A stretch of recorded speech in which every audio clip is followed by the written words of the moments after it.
Eu quero dar a mensagem de hoje o seguinte título: manda chamar Pedro. Esta foi a palavra que nós encontramos aqui em Atos dos Apóstolos. Agora, pois, envia homens a Jope, manda chamar Simão, que tem por sobrenome Pedro. Este se acha hospedado com um certo Simão curtidor, cuja casa fica à beira-mar. Ele te dirá o que deves fazer. Nem todas as traduções têm esse apêndice. Ele te dirá o que deves fazer. Esta foi a visão de Cornélio. Cornélio, um centurião romano. E Cornélio foi designado como um comandante para estar à frente das tropas romanas em Israel. E, meus amados, por alguma razão, ele conheceu o Deus de Israel.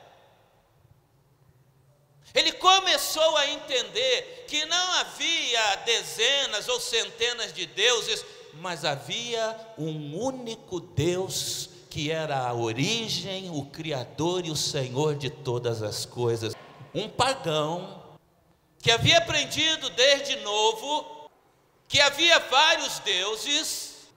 E Cornélio, quando teve esta nova dimensão de um único Deus, Senhor e Criador,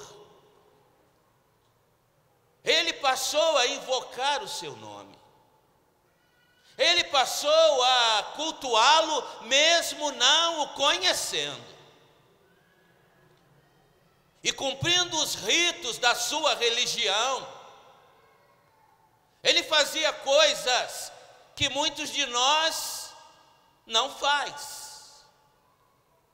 A Bíblia diz que ele fazia orações, que ele dava esmolas, que ele jejuava. Quantos de nós jamais fez alguma dessas coisas?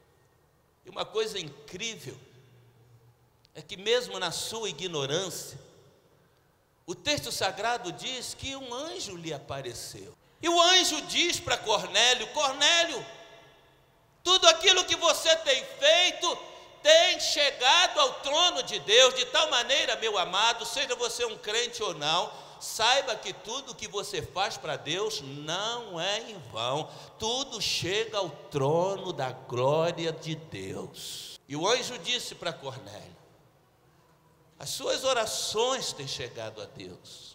Deus está observando que você o está procurando. E quando você o procura, meu amado, Deus se deixa ser encontrado por você. E eu sei que muitos aqui com certeza estão procurando Deus. Às vezes vieram até relutando, rejeitando. Mas esta rejeição, na verdade, é uma ânsia por encontrar algo que lhe satisfaça. E só Deus pode satisfazer o vazio do seu coração, que você procura preencher com as drogas, com as orgias, você procura preencher de alguma maneira, mas só Deus vai poder preencher esse vazio do seu coração. O anjo diz para Cornélio: manda chamar Pedro. Manda chamar Pedro. Você tem feito boas coisas, mas ainda te falta o principal. Ainda te falta o principal. E é interessante que quando Pedro chega, diz o versículo 25, quando Pedro ia entrando na casa, Cornélio dirigiu-se a ele e prostrou-se aos seus pés. Cornélio era um idólatra.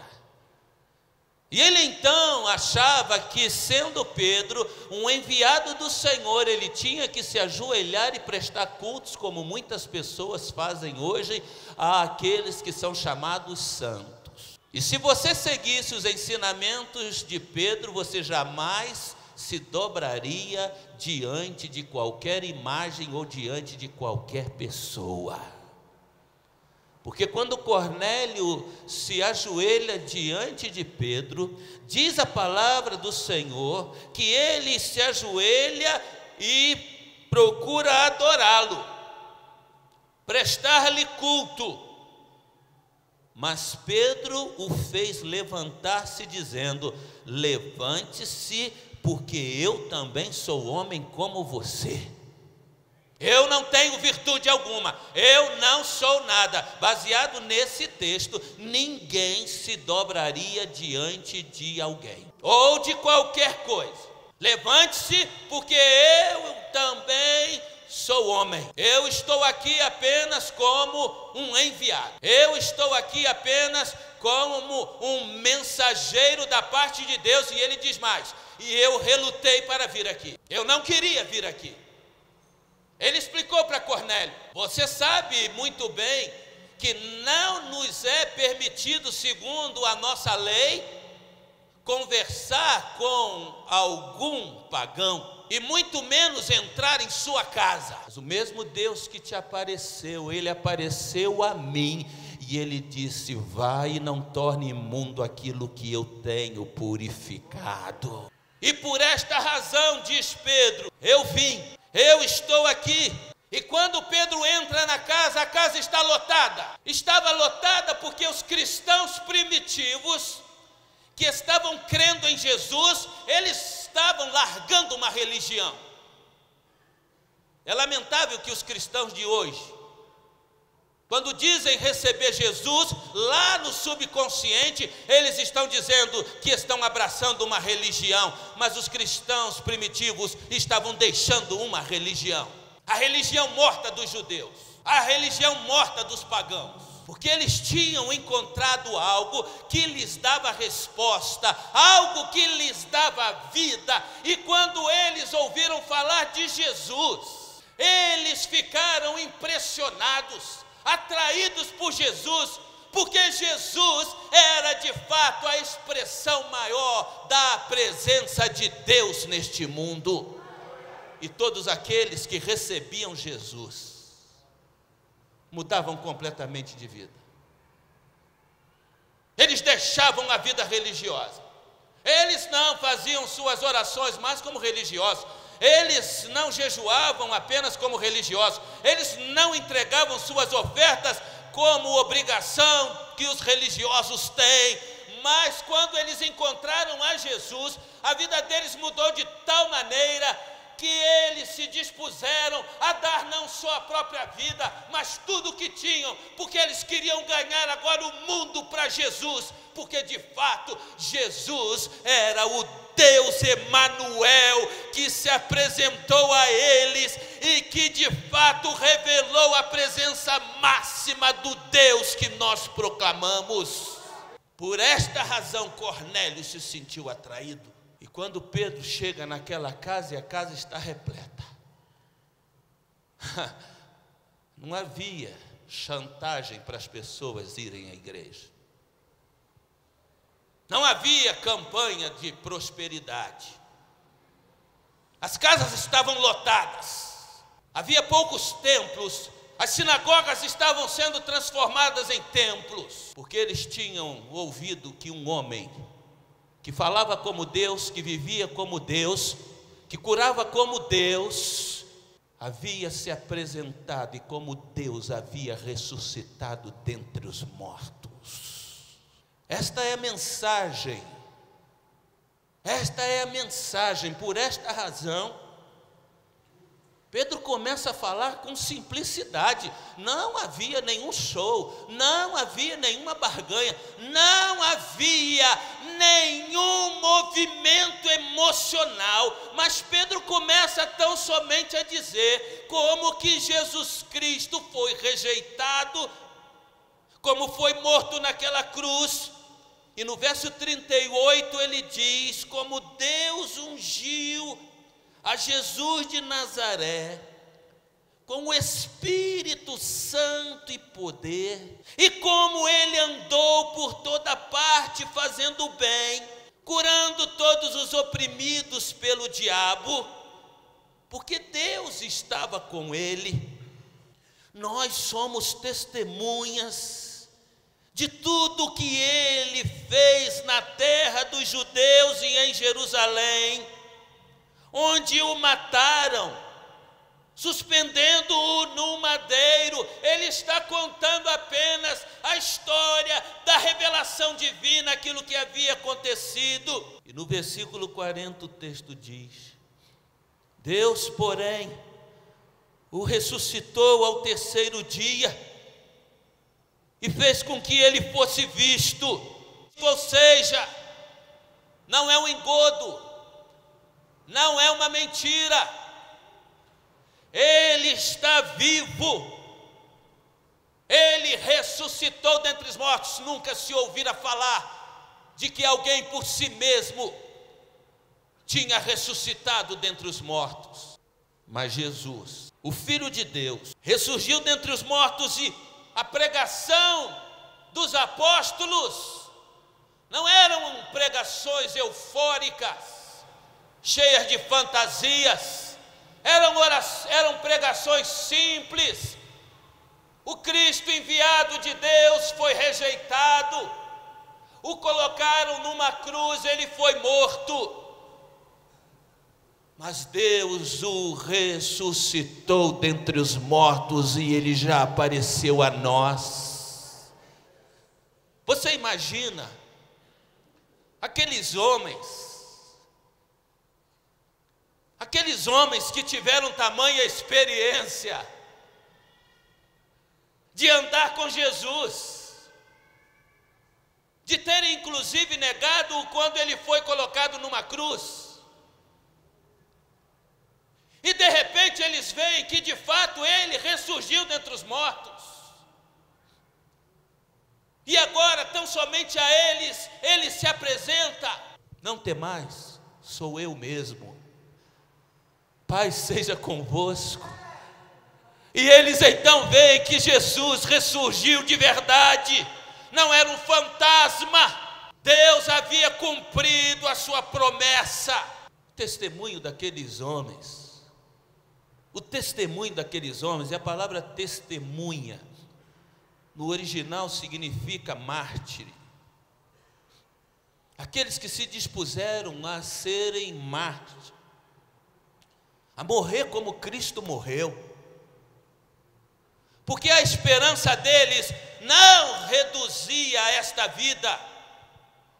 Muitas vezes nós reduzimos Jesus a esta vida, e o escritor sagrado diz que se Jesus é a nossa esperança apenas para esta vida, nós somos os mais miseráveis de todos os homens.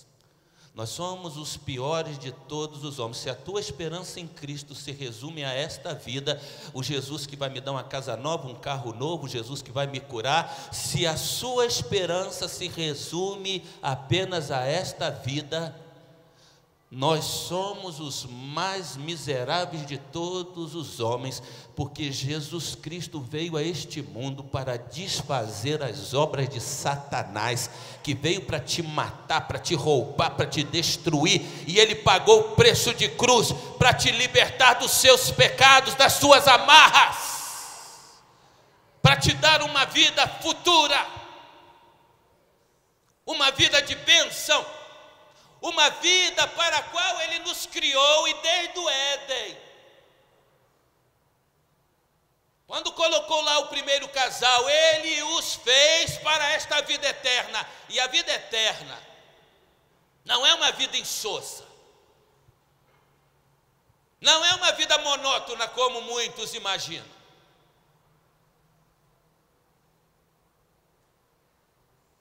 Mas eu não quero me alongar, quero chegar à conclusão desta palavra. Diz o texto sagrado que enquanto Pedro falava, e no versículo 39 ele diz: nós somos testemunhas de tudo que ele fez na terra dos judeus e em Jerusalém, onde o mataram, suspendendo-o num madeiro. Deus, porém, o ressuscitou no terceiro dia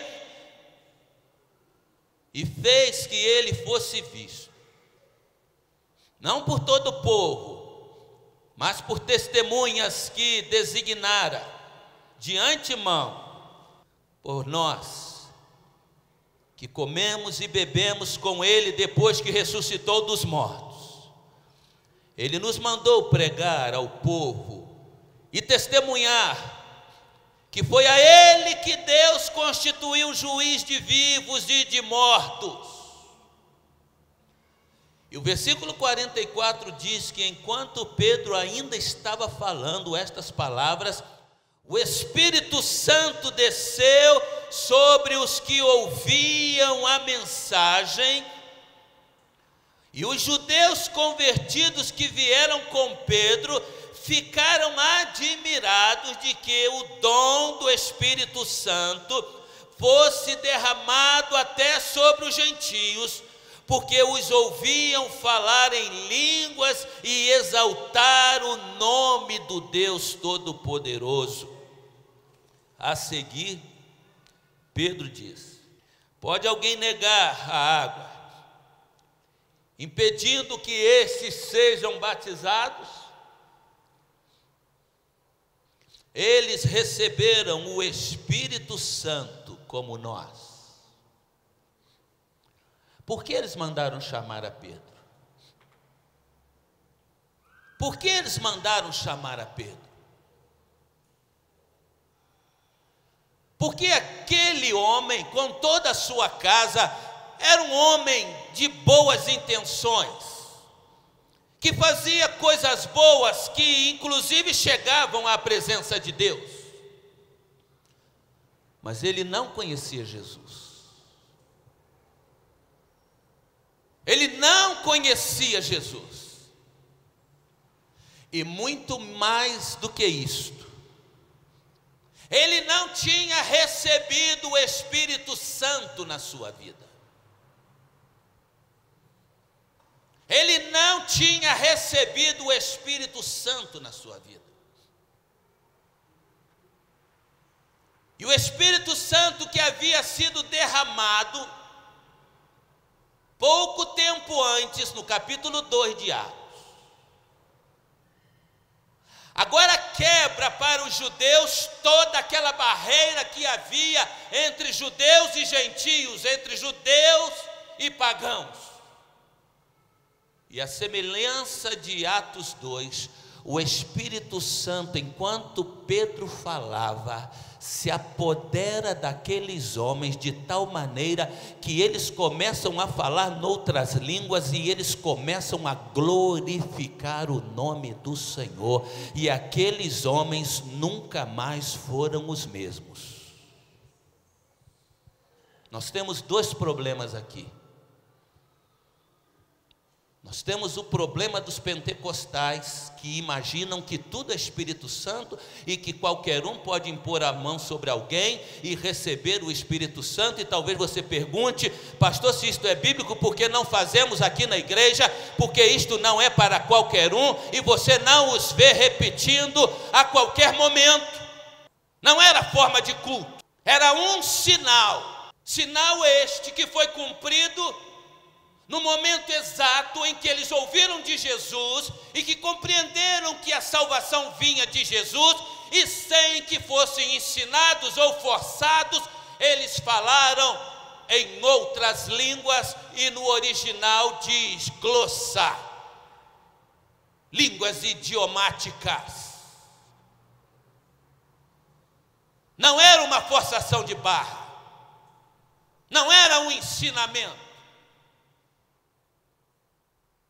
E o outro problema que temos é daqueles que, como muitos de nós, considerados tradicionais, imaginam que pelo fato de levantar a sua mão ou de fazer uma oração, que já receberam a Jesus, e que isto é suficiente. E eu quero dizer que não é suficiente. da maneira que você quiser entender. Mas eu quero dizer para você que se você não foi alvo da manifestação do Espírito Santo de Deus na tua vida, você ainda não conhece a Jesus. Só o Espírito Santo de Deus, só o Espírito Santo de Deus é que vai fazer com que você mude de vida, mude de comportamento.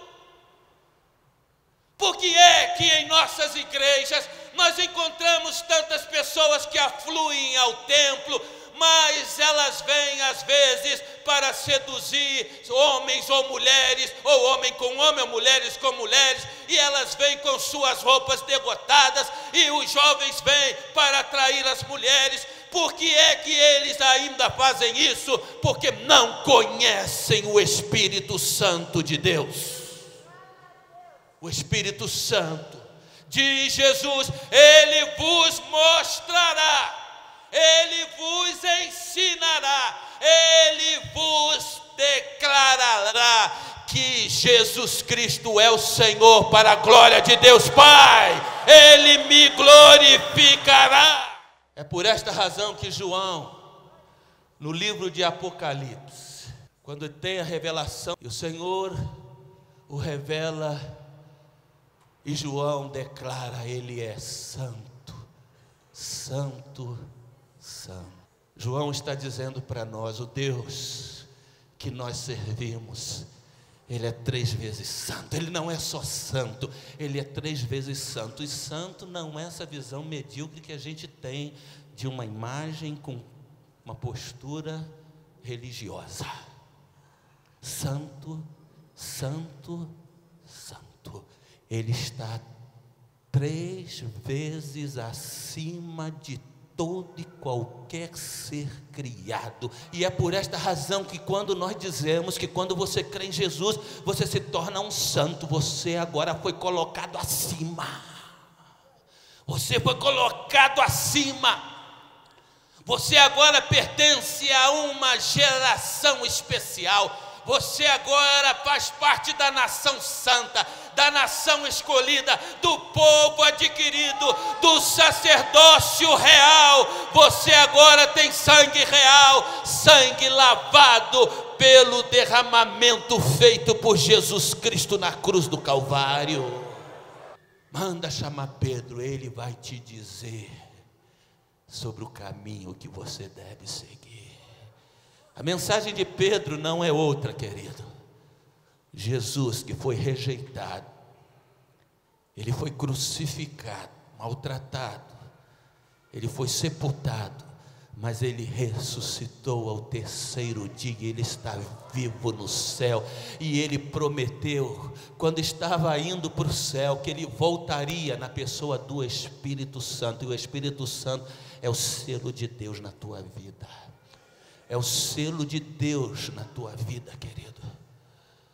E você precisa conhecê-lo. Você precisa conhecê-lo como pastor. Se entregue totalmente a Jesus. Viva para Jesus. E Jesus vai morar dentro de você, na pessoa do Espírito Santo de Deus.